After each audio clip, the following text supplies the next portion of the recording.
Shasha Padilla, kinatuwaan sa paghahanda ng picnic food, ipinaliwanag kung bakit kutsilyo ang ginamit sa pagbabalat ng pipino.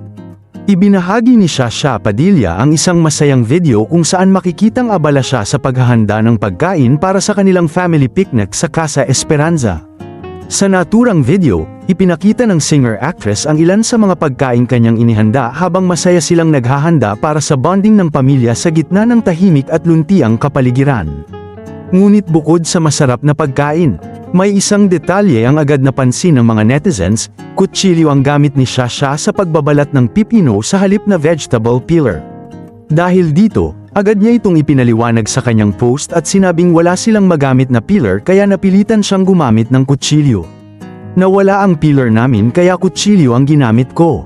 Sa halip na punahin, marami sa kanyang followers ang natuwa sa pagiging simple at praktikal ng aktres. May ilan pang nagsabing patunay ito na kahit mga kilalang personalidad ay marunong ding dumiskarte sa kusina kapag kinakailangan. Bukod sa paghahanda ng pagkain, humanga rin ang maraming netizens sa ganda ng Casa Esperanza, na inilarawan nilang napakatahimik at relaxing, isang perpektong lugar para sa quality time kasama ang pamilya. Kasama rin ni Shasha sa nasabing picnic ang kanyang anak na si Zia Quizon at ang asawa nito na si Alexa Rahul, na makikitang nakisaya sa kanilang simpleng salo-salo. Bumuhos naman ang mga positibong komento mula sa mga netizens, na nagsabing nakakaaliw at nakaka-relax panoorin ang naturang video. Marami rin ang humanga sa pagiging hands-on ni Shasha sa paghahanda ng pagkain at sa pagpapahalaga niya sa oras na kasama ang kanyang pamilya.